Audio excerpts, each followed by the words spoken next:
नमस्कार। ब्रेक के बाद खबरों में एक बार फिर से आपका स्वागत है। मैं हूं हेमलता और खबरों की शुरुआत करते हैं राजधानी रांची से।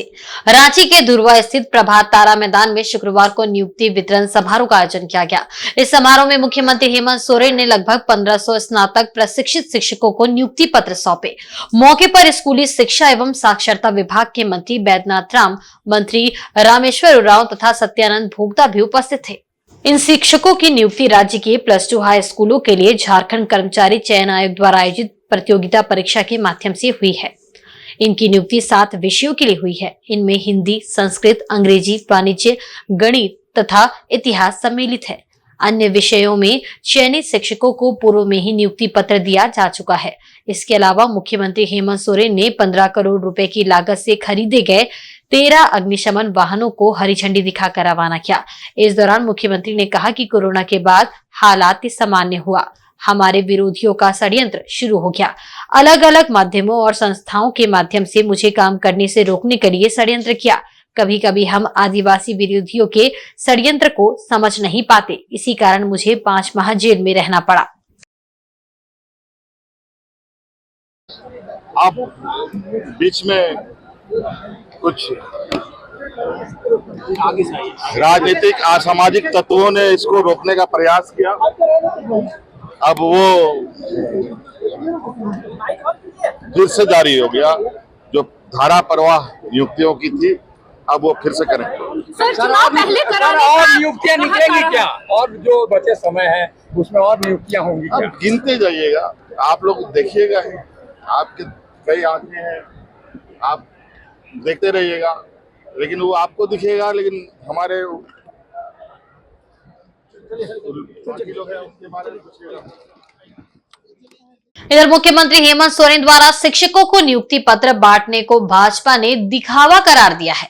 इस पर भाजपा प्रवक्ता प्रतुल शाहदेव ने चुटकी ली है। उन्होंने शुक्रवार को राजधानी रांची स्थित प्रदेश भाजपा कार्यालय में एक प्रेस वार्ता आयोजित कर नियुक्ति पत्र वितरण पर कई सवाल खड़े किए। संवाददाता सम्मेलन के माध्यम से प्रदेश प्रवक्ता ने कहा कि हेमंत सरकार नियुक्तियां बांटने का दिखावा कर युवाओं को एक प्रकार से ठगने का कार्य कर रही है। 1500 पोस्ट ग्रेजुएट नवनियुक्त शिक्षकों को जो नियुक्ति पत्र सौंपा गया है, उसकी परीक्षा में ही धांधली हुई है। इस प्रकार से नियुक्ति पत्र बांटना लाखों परीक्षार्थियों के साथ छलावा करने जैसा है। उन्होंने बताया कि भारतीय जनता पार्टी ने इस परीक्षा के विषय बिंदुओं को लेकर सीबीआई जांच की मांग की थी।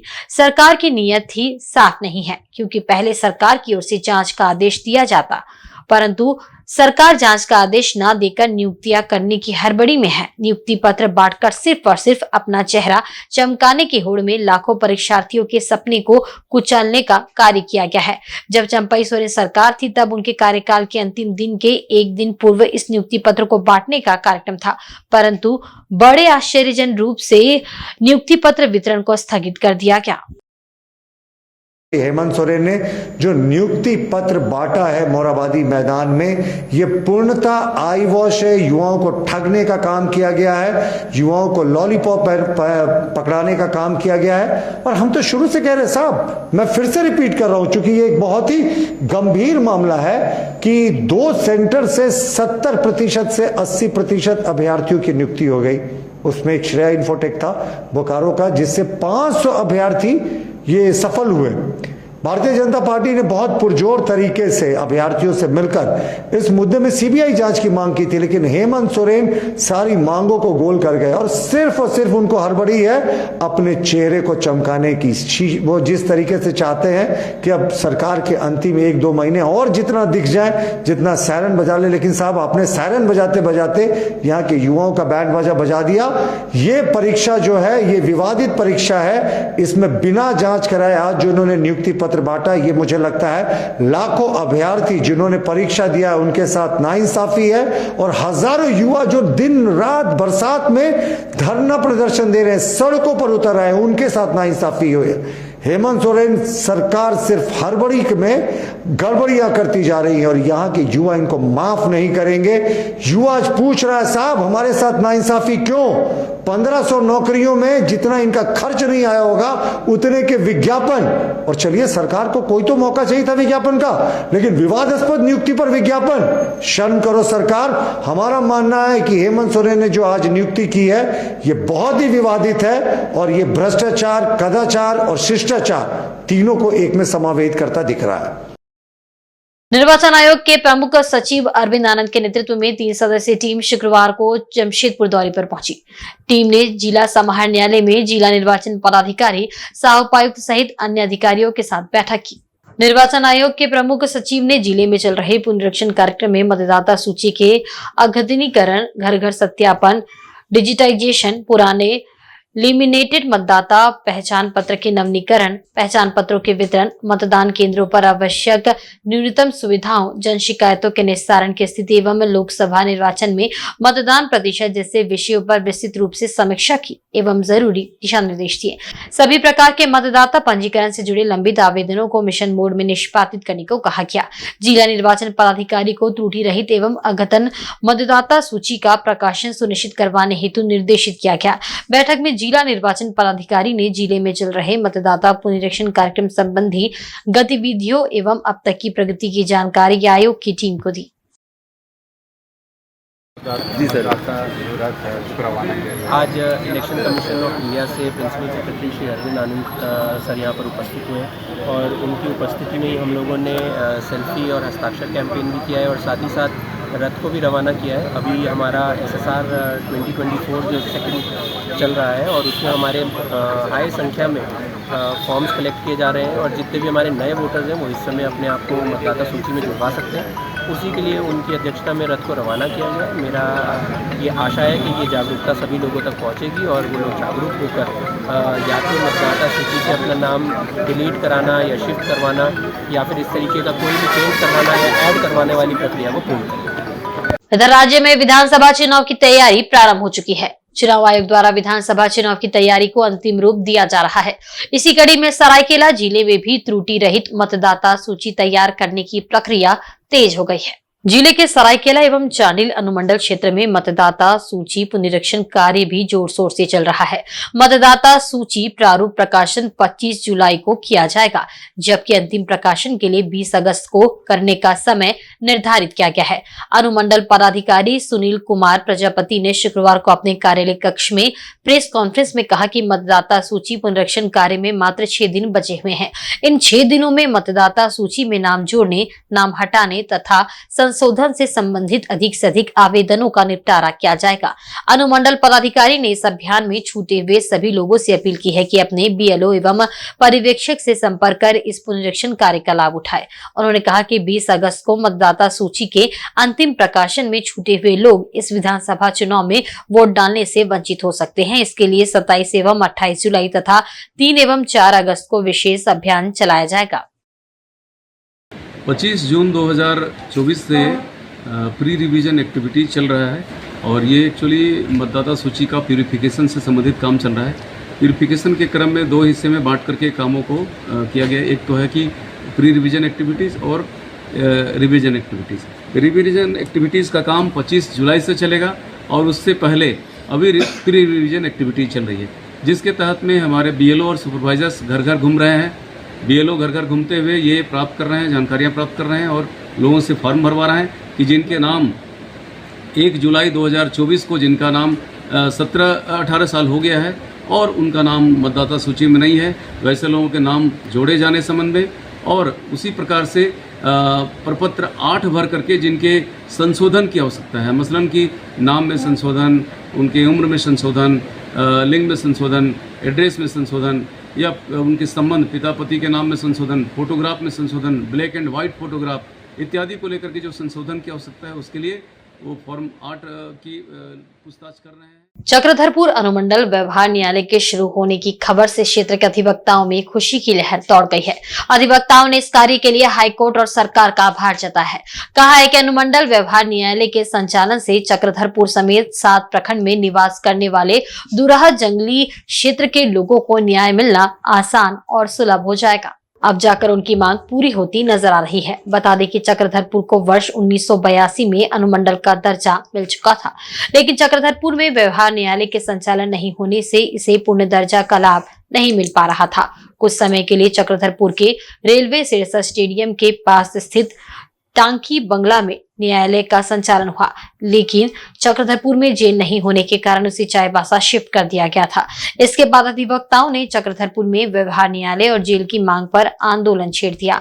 अधिवक्ताओं ने इसके लिए भूख हड़ताल किया, चक्का जाम किया, जनहित याचिका भी उच्च न्यायालय में दायर की। कई दशकों के संघर्ष के बाद अब जब अनुमंडल व्यवहार न्यायालय भवन का उद्घाटन होना है तो अधिवक्ताओं में खुशी की लहर है।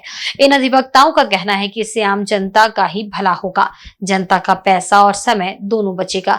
हालांकि उन्होंने इस बात का मलाल है कि चक्रधरपुर अनुमंडल व्यवहार न्यायालय की मांग पर संघर्ष और आंदोलन करने वाले उनके कई साथी आज इस दुनिया में नहीं है जो देख सकते कि उनका आंदोलन अब सफल होने वाला है। खुशी की बात है हमारे लिए कि इतने मेहनत करने के बाद अंततः यहाँ पे 14 जुलाई को सिविल कोर्ट का उद्घाटन हो रहा है और ज़्यादा मात्रा में यहाँ पे काम नए लोगों को मिलेगा। प्लस इतने दूर से जो लोग आए हैं उनके लिए वो काफ़ी सुविधा है कि चाईबासा जाना नहीं पड़ेगा, उनको यहाँ पर ही सिविल कोर्ट होने के कारण उनको आने जाने में जो परेशानी हो रही है तो सारी चीज़ों का समाधान हो जाएगा। आप एक महिला अधिवक्ता होने के कारण काफ़ी महिलाओं को दिक्कत होता था चाईबासा जाने में। बिल्कुल महिलाओं होने के कारण दिक्कत होता था उनको जाने के लिए, क्योंकि सिविल कोर्ट वहाँ होने के कारण बहुत दूर से जो गांव से आते हैं उनका आना जाना तकलीफ है। अभी क्या है कि यहाँ हमारा सिविल कोर्ट खुल जाने के कारण उनके लिए काफ़ी राहत की बात है। हम लोग को बहुत खुशी है कि हमारे यहाँ हमारा नया अनुमंडल का उद्घाटन होने जा रहा है, जिसके कारण हम लोग सारी महिलाओं को भी बहुत सुविधा मिल जाएगी। नहीं तो इसी काम के लिए हमें यहाँ से चाईबासा जाना पड़ता था। अब सारा चीज़ चक्रधरपुर में होने वाला है, सारा कुछ यहाँ होगा। कितना खुशी है आप लोगों को? बहुत खुशी है और हम लोग खुले दिल से स्वागत कर रहे हैं और सभी मिलकर रविवार को हम स्वागत करेंगे। महिला पीढ़ी के अधिवक्तागण काफ़ी संघर्ष किया इसके लिए पूर्ण अनुमंडल दर्जा मिले। बहुत पहले जब नया सिविल कोर्ट के टांकी बांग्ला में वो हो रहा था तो उसको किसी कारणवश स्थान अभाव के कारण चाईबासा में स्थानांतरित कर दिया गया था और तब से वो यहाँ पे स्थापित नहीं हो पाया था क्योंकि यहाँ पे बिल्डिंग नहीं था। जो भी हो, हम लोग चक्रधरपुर बार एसोसिएशन के पूर्व अधिवक्ता और हम लोग भी शामिल थे। हाईकोर्ट में PIL पब्लिक इंटरेस्ट लिटिगेशन जन स्वार्थ हित मामला को दायर करने का बाद ये ज़मीन अधिग्रहण होकर के 100 करोड़ का बिल्डिंग बना माननीय उच्च न्यायालय रांची के निर्देश में, चीफ जस्टिस के निर्देश में। और फिर भी 4 साल वो हुआ नहीं था और किसी कारणवश और जेल का भी कारण दर्शाया गया था। परंतु अभी जो नया निवर्तमान जो मुख्य न्यायाधीश है मिस्टर सारंगी साहब और उसके आने का बाद में जैसे उनको सूचना हुआ कि भाई वो आश्चर्य प्रकट किया और ये एक आदेश में ये आदेश हुआ था कि 15 तारीख को, मगर वो सोमवार होने के कारण रविवार का तिथि पुनः घोषित किया गया। तो बहुत खुशी का बात है। ये कोर्ट 14 तारीख को माननीय चीफ मुख्य न्यायाधीश रांची हाईकोर्ट के कर कमलों में एवं ये उद्घाटन होगा नया बिल्डिंग और उसमें झारखंड हाईकोर्ट के करीबन सभी और न्यायाधीश उपस्थित रहेंगे। वहीं मांडर की विधायक शिल्पी नेहा तिर्की ने शुक्रवार को धान की रोपनी की। शिल्पी ने खुद खेतों में उतरकर धान का बिचड़ा रोपा। दरअसल मांडर विधानसभा क्षेत्र में अपने भ्रमण के क्रम में विधायक ने सिलागाई में कुछ महिलाओं को रोपनी करते देखा। इसके बाद वे खुद को रोक नहीं पाई और खेतों में उतर गईं। इस अवसर पर विधायक शिल्पी नेहा तिर्की ने ग्रामीण महिलाओं से उनकी समस्याओं, सपनों, आकांक्षाओं और चुनौतियों के संदर्भ में भी बातचीत की।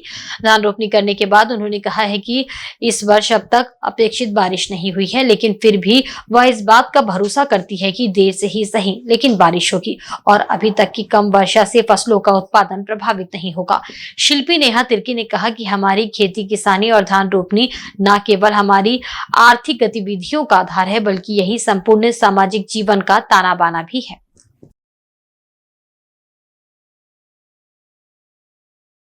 वहीं पश्चिमी सिंहभूम जिले के कस्तूरबा आवासीय विद्यालय में 20 से 25,000 रुपए लेकर छात्राओं का गलत तरीके से एडमिशन लिए जाने का सनसनीखेज मामला का खुलासा हुआ है। खास बात यह है कि इस मामले का खुलासा खुद सत्ताधारी दल के बड़े झामुमो नेता और विधायक सुखराम उरांव ने किया। विधायक सुखराम उरांव गुरुवार को चक्रधरपुर मारवाड़ी +2 उच्च विद्यालय में साइकिल वितरण समारोह में शामिल होने आए थे। इस दौरान उन्होंने प्रेस वार्ता कर कस्तूरबा स्कूल में पैसे देकर एडमिशन के मामले का खुलासा कर सबको चौंका दिया। विधायक ने साफ तौर पर कहा है कि जिले के कस्तूरबा आवासीय विद्यालय में बच्चियों का नामांकन रिश्वतखोरी से किया जा रहा है। 20 से 25 हजार रुपए प्रत्येक बच्चियों के अभिभावकों से नामांकन के लिए वसूला जा रहा है। ये जानकारी उन्हें तब हुई जब बुधवार को चाईबासा में एक सरकारी कार्यक्रम में छात्राओं ने इसकी शिकायत उनसे की। खास बात यह भी है कि इस सरकारी कार्यक्रम में सत्ताधारी दल के वरीय नेता और सरकार में मंत्री दीपक बिरुवा, सांसद जोभा मांझी और विभिन्न विधानसभा के विधायक भी मौजूद थे। यहाँ नियमों को ताक पर रखकर बड़े पैमाने में गलत तरीके से विधायक और सांसद का लेटर पैड का दुरुपयोग करते हुए फर्जी हस्ताक्षर कर एडमिशन लिया जा रहा है। इसमें न सांसद जोभा मांझी और न ही पूर्व सांसद गीता कोड़ा का हस्ताक्षर मिल रहा है, न ही विधायकों का हस्ताक्षर मिल रहा है। इससे साफ जाहिर हो रहा है कि इसमें धांधली हुई है। उन्होंने कहा कि जिला में जब इसकी जानकारी हुई तो उन्होंने तत्काल डीसी कुलदीप चौधरी को इसकी पूरी जानकारी दी और जांच करने को कहा। पैसों से कस्तूरबा में एडमिशन मामले में अब प्रखंड शिक्षा प्रसार पदाधिकारी और वार्डन संदेह के घेरे में आ गए हैं। जिला स्तरीय यही साइकिल वितरण का जिला स्तरीय एक कार्यक्रम था। माननीय मंत्री जी भी थे, माननीय सांसद महोदय भी थी, तो वहाँ पे बात आई थी और यहाँ भी हम लोग सारे जनप्रतिनिधि हैं। इन लोगों ने भी ये अपना किया है कि जो अभी वर्तमान में जो एडमिशन हुआ है, कस्तूरबा में एडमिशन हुआ है, उसमें साफ साफ ये सामने आ रहा है कि 20 से 25 हज़ार रुपये ले लेके लोग एडमिशन किया। और व्यक्तिगत रूप से कल हम डीसी साहब से मेरी बात हुई है। डीसी साहब बोले कि हम इसको संज्ञान में लेके तुरंत पर कार्रवाई करेंगे। और उसके बाद सुनने में आया कि फिर कल शाम को ही कुछ बच्चों को बुला के जो है जिस पर लिस्ट में नाम है उसका एडमिशन ये लोग करके बचने के चक्कर में जैसे होता है एक गलती कर चुका है, उस गलती को छिपाने के लिए दूसरा गलती वो करते जा रहा है। तो आपके माध्यम से मैं कहना चाहूँगा कि जितना जल्दी हो सके सुधार ले और जो जनप्रतिनिधि जो अपने अपने क्षेत्र का जो उचित बच्चा है, जो कस्तूरबा में उन बच्चों को एडमिशन लेना है जिसका जो सरकार जो मापदंड होता है वो मापदंड पूरा होता है। अगर वो मापदंड पूरा नहीं होता है, वैसे बच्चों को अगर पैसा लेके लिया है तो मुख्यमंत्री को हम चिट्ठी बना के देंगे, इस पर उच्च स्तरीय जांच होना चाहिए और विभाग पर कार्रवाई होना चाहिए। वह राजधानी रांची के एक निजी होटल के सभागार में शुक्रवार को झारखंड प्रदेश वैश्य मोर्चा की ओर से एक संवाददाता सम्मेलन का आयोजन किया गया। इसमें पुनर्गठित केंद्रीय समिति की घोषणा की गई। इसके साथ ही आगे की रणनीति एवं कार्यक्रम की जानकारी दी गई। इस संवाददाता सम्मेलन के माध्यम से झारखंड प्रदेश वैश्य मोर्चा के केंद्रीय अध्यक्ष महेश्वर साहू ने कहा कि लोकसभा चुनाव के बाद केंद्रीय कमेटी का पुनर्गठन किया जा चुका है। इसका उद्देश्य नए सक्रिय एवं समर्पित सदस्यों को आगे बढ़ाना है। कुल 81 सदस्य केंद्रीय समिति में शामिल है। 6 विभिन्न पद रिक्त रखे गए हैं। उन्होंने बताया कि झारखंड प्रदेश वैश्य मोर्चा आगामी दिनों में पिछड़ों को 27% आरक्षण देने, वैश्य आयोग का गठन समेत अन्य मुद्दों को लेकर आंदोलन करने की तैयारी में है। इसकी रूपरेखा बनाई जा रही है। झारखंड प्रदेश वैश्य मोर्चा एक सामाजिक संगठन है और लोकसभा चुनाव के बाद जो स्थितियां बनी थी, हम लोगों ने कमेटी को पुनर्गठित करने का निर्णय लिया था। उसी के तहत आज हम लोग केंद्रीय समिति की पुनर्गठित सूची हम लोगों ने जारी किया है। कई संघर्षशील और अच्छे लोगों को हमने पुनः कमेटी में शामिल किया है और कई जो लोग समय नहीं दे पा रहे थे या शिथिल थे, उनको हम लोगों ने अभी आराम करने का अवसर दिया है। क्योंकि झारखंड प्रदेश वैश्य मोर्चा पिछड़ों को 27% आरक्षण, वैश्य आयोग का गठन, छोटे दुकानदारों के 10 लाख रुपए तक का ऋण माफी, जाति आधारित जनगणना कराने, इन तमाम मुद्दों को लेकर लगातार 16-17 वर्षों से लड़ती रही है। क्योंकि हम लोग सामाजिक संगठन है, इस राज्य में 40% आबादी वैश्य समाज की है और ओबीसी का देखा जाए तो करीब 52% है। स्वाभाविक तौर पर इस राज्य में पिछड़ों को 27% आरक्षण मिलना चाहिए था, लेकिन अब तक नहीं मिल पाया है, जिसका काफ़ी समाज को नुकसान हो रहा है। हम लोग आज इस प्रेस कॉन्फ्रेंस के जरिए यह तय कर रहे हैं कि जल्द ही हम लोग आदरणीय मुख्यमंत्री श्री हेमंत सोरेन जी को और जो कांग्रेस के मंत्री हैं और प्रशासन को लगातार फिर से हम लोग एक ज्ञापन सौंपेंगे, आग्रह करेंगे कि अपने वादे के मुताबिक वो हम लोगों की मांगों को पूरा करें। वहीं जमशेदपुर प्रखंड में शुक्रवार को साइकिल सह परिसंपत्ति वितरण कार्यक्रम का आयोजन किया गया। इसमें पूर्वी के विधायक सरयू राय, जुगसलाई विधायक मंगल कालंदी, पोटका विधायक संजीव सरदार, बीडीओ, सीओ सहित तमाम पंचायत प्रतिनिधि उपस्थित थे। अतिथियों ने दीप प्रज्वलित कर कार्यक्रम का शुभारंभ किया। इस दौरान जमशेदपुर प्रखंड के करीब 600 छात्र छात्राओं के बीच साइकिल का वितरण किया गया। अतिथियों के हाथों सभी को साइकिल प्रदान किया गया। बता दें कि यहाँ करीब 1300 छात्र छात्राओं के बीच साइकिल वितरण करने का लक्ष्य रखा गया है। झारखंड सरकार के द्वारा चलाए जा रहे पशुधन योजना के तहत 15 लाभुकों के बीच बकरी और बकरा बांटा गया और पंचायत क्षेत्र में खेलकूद को बढ़ावा देने के लिए मुख्यमंत्री खेल योजना के तहत फुटबॉल खिलाड़ियों के बीच किट का भी वितरण किया गया। कार्यक्रम को संबोधित करते हुए पोटका विधायक संजीव सरदार ने कहा कि झारखंड सरकार की सोच है कि बच्चों की पढ़ाई साइकिल के अभाव में बंद न हो, इसलिए सरकार ऐसे बच्चों को साइकिल देने का काम कर रही है जो स्कूल से काफी दूर रहते हैं। उन्होंने कहा कि झारखंड सरकार की हर एक योजना का लाभ जन जन को मिले, इसके लिए जिला प्रशासन द्वारा शिविर लगाया जा रहा है। किया गया कुल हमारे यहाँ पर 13,000 साइकिलों का वितरण किया जाना है पूरे जिले में। उसमें से 7,000 साइकिल हमारी फिट हो चुकी है और लगभग 3,500 का डिस्ट्रीब्यूशन किया जा चुका है।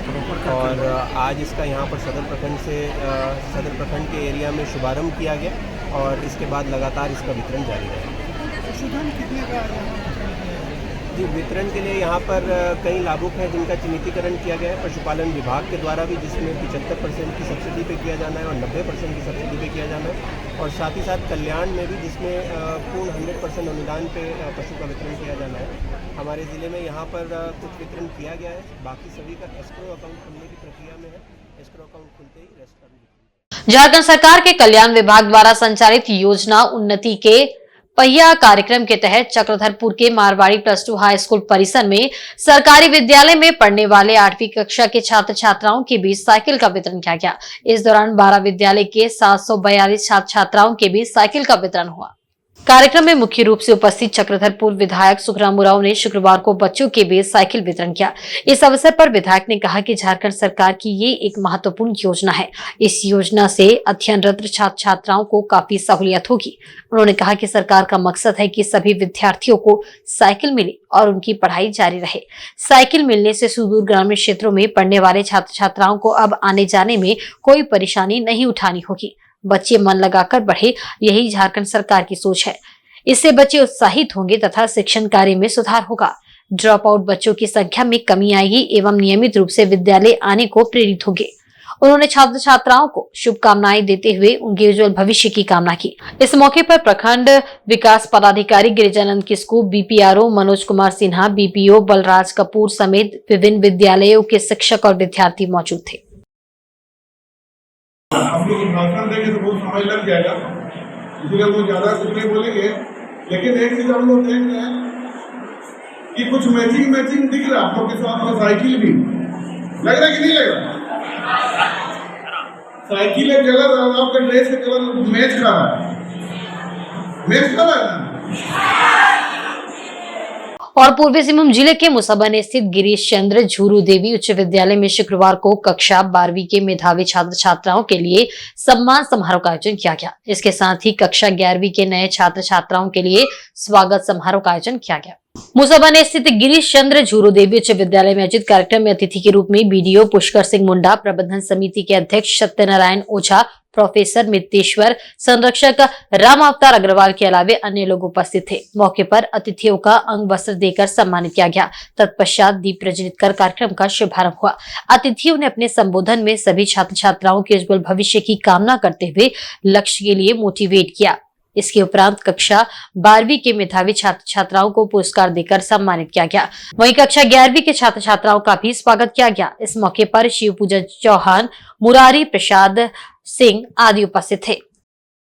वर्ष 2024 में जो 12 के बच्चे उत्कृष्ट प्रदर्शन किए हैं उन्हीं का सम्मान समारोह रखा गया है।